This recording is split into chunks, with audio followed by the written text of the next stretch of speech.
बिस्मिल्लाहिर्रहमानिर्रहीम। अस्सलाम वालेकुम। तैयब उर्दगान ने बहुत बड़ा इंकशाफ किया है और हंगामी बेसिस पर इंटेलिजेंस एजेंसियों की मीटिंग तलब की है। और ये मीटिंग जो तैयब उर्दगान ने इस वक्त तलब की है उसमें अर्दुगान ने बताया है कि उनके खिलाफ एक बहुत बड़ा फौजी बगावत का मंसूबा तैयार किया जा रहा है और तैयब उर्दगान के पैरों तले ज़मीन निकल गई है। उन्होंने ये कहा है कि लॉ इन्फोर्समेंट एजेंसीज और मिनिस्ट्री ऑफ जस्टिस और जो लीडर हैं वो सारे बैठकर इस अटेम्प्ट को रोकें। अब वो जाहिर सी बात है, सभा ने जो रिपोर्ट किया है सभा के मुताबिक कि असल में कई पुलिस ऑफिसर्स को जो कि फौज के साथ ये काम करने जा रहे थे उनको रिमूव किया है।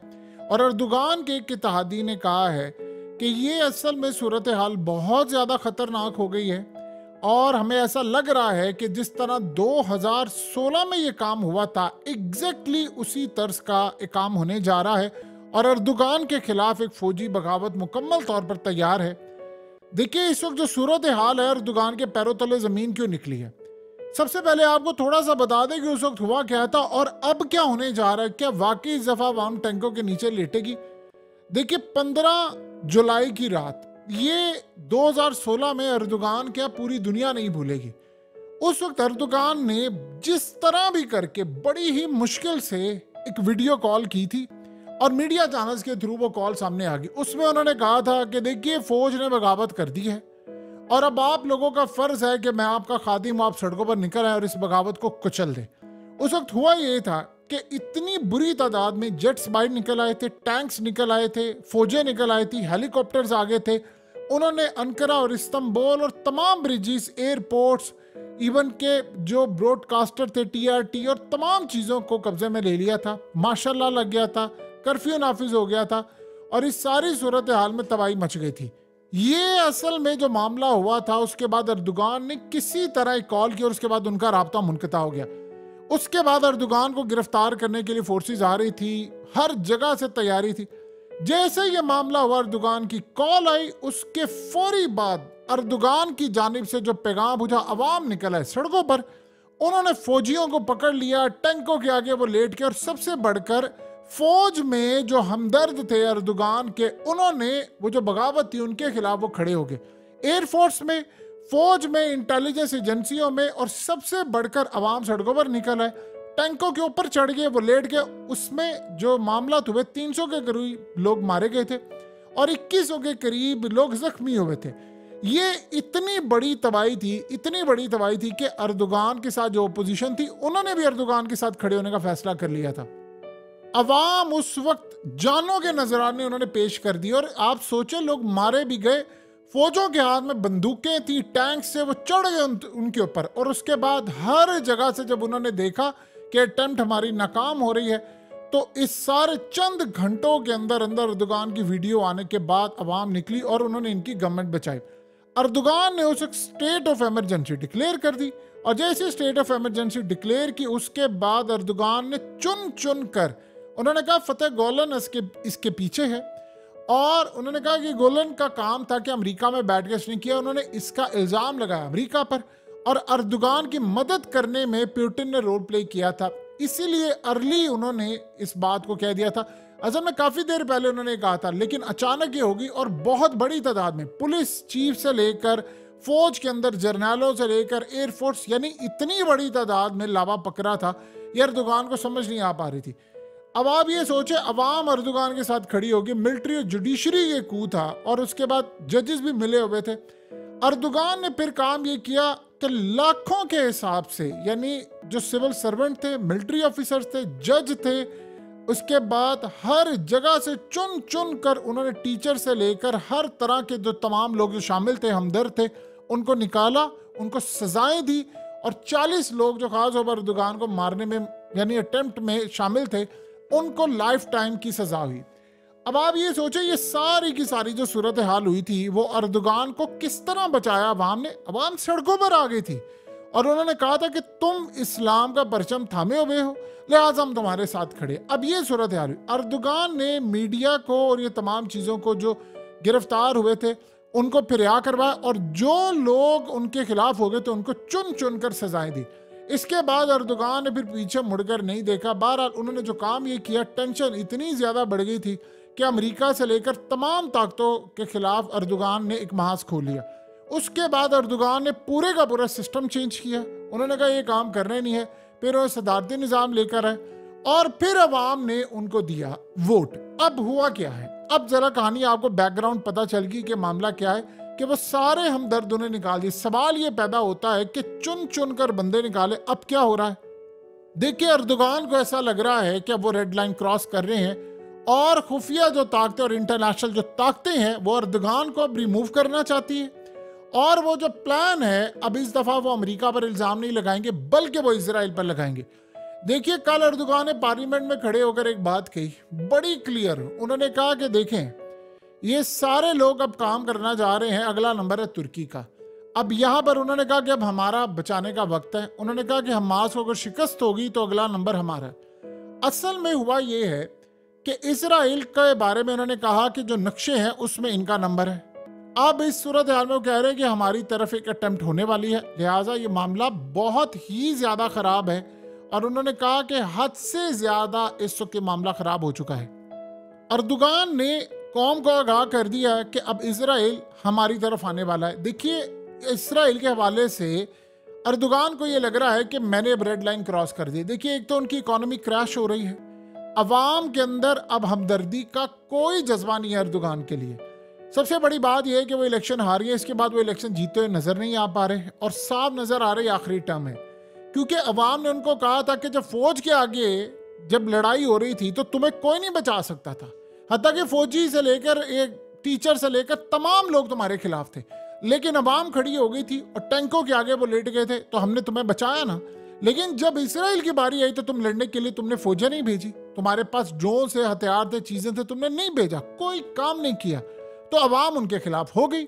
अब हुआ ये है कि अब वो कह रहे हैं कि मेरे पास, मैं ये जो काम करने जा रहा हूं, इनको ये लगता है कि मैं रेड लाइन क्रॉस करूं। अर्दोगान को पता है कि एक ही फॉर्मूला है कि मैं अगली दफा इलेक्ट हो जाऊं या कुछ हो जाऊं, ये है कि वो इजराइल के खिलाफ जो नफरत फैली हुई है मैं उसको कैच कराऊं या मैं इजराइल के खिलाफ जाकर गजा और फलस्तीनियों को बचाऊं। अर्दोगान ने दो बयान जो दिए हैं उसमें उन्होंने कहा कि जी हमास की अगर शिकस्त हो गई तो फिर इजराइल कंट्रोल से बाहर हो जाएगा और ये सारे तितर बितर हो जाएंगे, ये उन्होंने कहा। अभी सूरत हाल में इजराइल को ये लग रहा है या बाकी ताकतों के कि अर्दोगान को हमने जितना इस्तेमाल करना था कर लिया। अवाम के अंदर जो गुस्सा है, कहीं अर्दोगान उसकी आड़ के अंदर इजराइल पर चढ़ ना दौड़े और कहीं ये मामला ना हो जाए कि डिमांड शुरू हो जाए। अब चूंकि अर्दोगान को ये लग रहा है कि अगर मैं ये काम नहीं करता तो मेरी तो कुर्सी जा रही है और मैं तो फारिग हो रहा हूं। अब वो ये कह रहे हैं कि मेरे खिलाफ एक कू होने वाला है। अब वो कू कौन कर रहा है? उन्होंने कहा जी फौज के अंदर हो रहा है। क्यों हो रहा है? वो कह रहे हैं कि अब असल में देखिए पहले तो मामला चले समझ आती थी कि ठीक है जी, वो कह रहे हैं कि जी मैं इस्लाम की बात कर रहा हूँ, मैं इस्लाम रूल ला रहा हूँ, ये फलाना करूँ। अब वो क्या कह रहे हैं? अब वो ये नहीं कह रहे, अब गालिबन उनको ये लग रहा है कि इसके अंदर कोई साजिश पक रही है और इजराइल या बाकी ताकतें जो हैं वो अंदर से काम कर रही हैं और मेरे खिलाफ एक भरपूर तैयारी हो रही है। और अर्दोगान के लिए प्रॉब्लम यह है कि इस दफा अवाम ने नहीं निकलना। सबसे बड़ा जो मसला ये है क्योंकि अवाम इस वक्त गुस्से में है और अर्दोगान को लगता है कि इसीलिए बैरूनी ताकतें ये मामलात को कैश करवा रही हैं। उनको इस बात का अंदाजा है कि इजराइल की वजह से अर्दोगान नहीं निकला, ना अपनी एयरफोर्स को निकाला है, तो कहीं अब ये मामला ना हो जाए कि अवाम के गुस्से की वजह से अर्दोगान ने बयानात देना शुरू कर दिया हमास के हक में, ये सारा मामला हो रहा है तो हमारे खिलाफ ना अर्दोगान निकल जाए। क्योंकि अगर से लड़ाई हो जाती है इजराइल की तो फिर आर्टिकल 5 के तहत सारी नेटो को जाकर तुर्की की मदद करना पड़ेगी इजराइल के खिलाफ, और अगर वो नहीं जाते तो फिर नेटो का कयाम नहीं रहेगा। फिर सारी ताकतें की अगर वो नहीं की तो बाकी किस तरह आएंगे? फिर तो वो टूटने वाली बात है। अर्दोगान को ये लग रहा है कि मैं इनकी रेड लाइन अब क्रॉस कर रहा हूं। देखिए एक तरफ अगर वो इजराइल के खिलाफ नहीं खड़े होते तो ये टर्म फारिग है, वो दोबारा नहीं अब खड़े हो सकते, ये याद रखिएगा। वो अब उनका लेवल खत्म हो गया है। उनको ये लग रहा है कि अगर मैंने लड़ाई कर ली तब अवाम मेरे साथ खड़ी होगी और अब मैं लड़ाई करूं तो ये ताकतें मेरे खिलाफ खड़ी हो जाएंगी। क्योंकि अर्दोगान के पिछले चंद दिनों के जो बयानात थे वो बड़े सख्त थे, यानी अच्छे खासे सख्त थे। देखिए एक तो उन्होंने इजराइल से सारे ताल्लुकात तोड़ लिए तिजारती, और ये वो सारी तिजारत बंद कर दी, हथियारों की सप्लाई बंद कर दी, और उसके अलावा वो ओपनली हमास को सपोर्ट कर रहे हैं और कह रहे हैं कि जी नहीं इनको शिकस्त होगी तो अगला नंबर हमारा है। इस सारे मामले पर अर्दोगान को ये लग रहा है कि अब जो एलिमेंट्स हैं जो अमेरिका से वफादार है, इसराइल से हैं, वो मेरे खिलाफ एक अटेम्प्ट करने की तैयारी कर रहे हैं और मेरी गवर्नमेंट किसी भी वक्त फारिग की जा सकती है।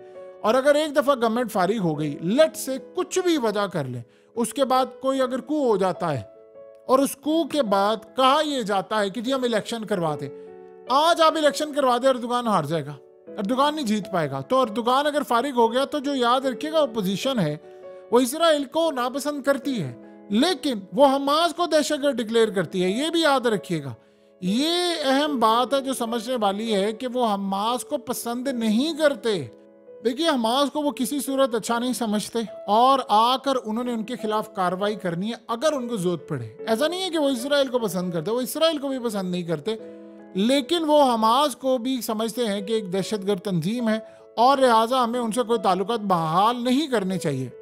अब अर्दोगान दोनों तरफ फंसे हुए हैं। अर्दोगान को ये लग रहा है कि अगर इस दफ़ा मुझे रिमूव किया गया तो अवाम नहीं आएगी, मैं फारिग हो जाऊंगा, और ये भी पॉसिबिलिटी है गिरफ्तार हो जाए, बल्कि एक पैगाम दिया जाए आलम इस्लाम के अंदर कि जिसने ज़रा से भी इनकी हमदर्दी करने की कोशिश की, देखो हमने उसके साथ क्या असर किया, हमने उसका क्या हाल किया।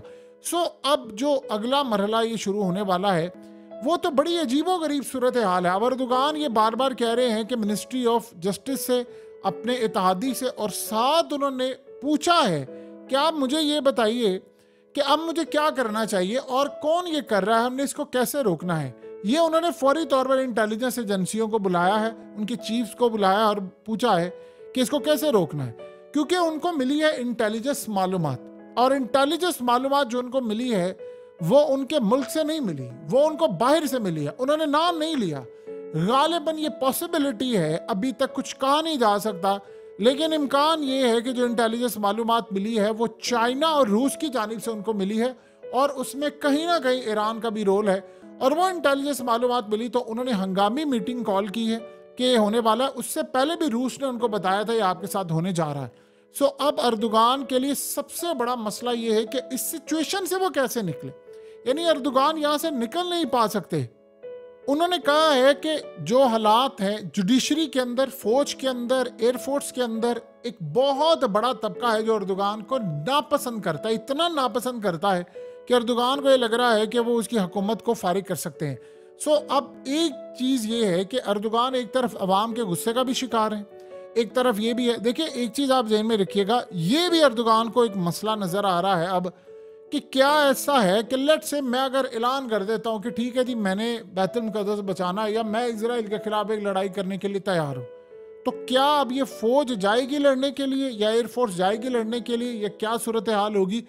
देखिए, अवाम जब तुर्की के अंदर निकले थे सड़कों पर, उन्होंने अर्दोगान को कहा था कि तुम्हारे लिए टैंकों के आगे हम लेटे हैं, तो तुम क्यों नहीं जा पा रहे, फिर तुमने हमें क्यों लारा लगाया था कि अगर कुछ होगा मसला गजा को या बैतुल मुक़द्दस को तो मैं जाऊंगा लड़ने के लिए, मैं हिफाजत करूंगा, तो क्यों नहीं गए तुम लोग। अर्दोगान असल में चाह रहे थे कि मुसलमानों की फोर्सेस मेरे साथ जाएं, कई ममालिक की फौजों का एक इत्तेहाद बन जाए, हम सारे लड़ने के लिए जाएं, ये ना हो कि मैं अकेला जाऊं और अकेला फारिग हो जाऊं। देखिए, अब जो सूरत हाल रह गई है, ये सबके अकेले अकेले तबाह होने का टाइम आ गया है।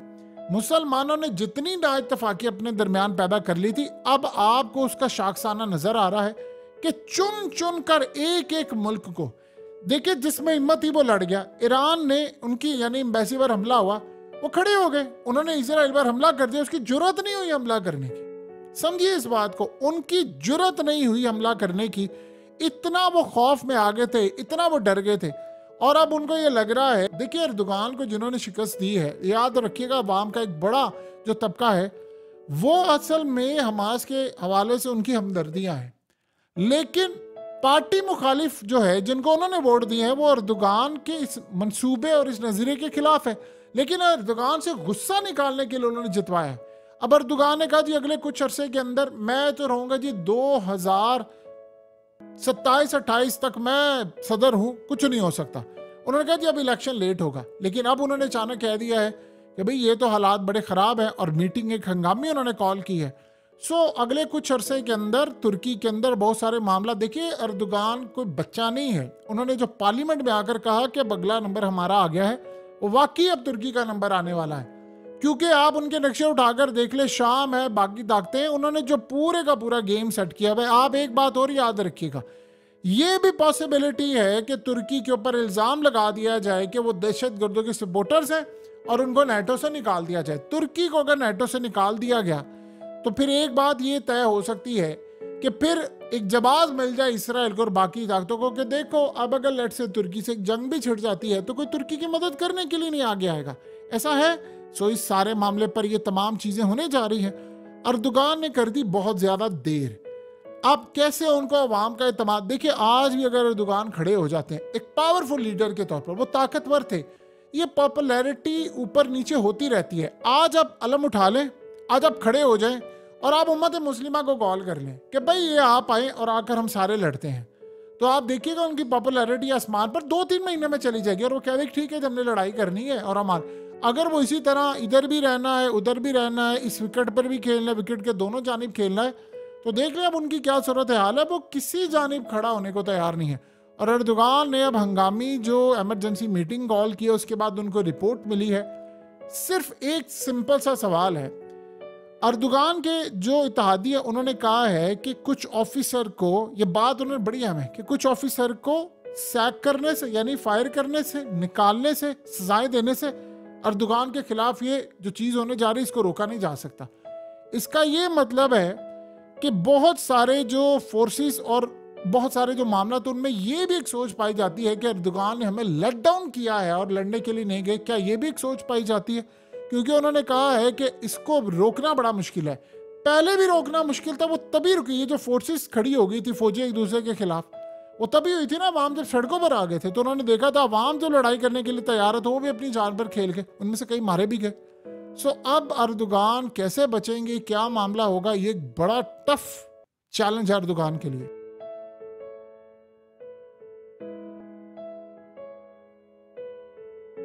हकीकत टीवी को सब्सक्राइब करना मत भूलें, वीडियो को लाइक करें, शेयर करें और कमेंट सेक्शन में अपनी राय का इजहार जरूर करें।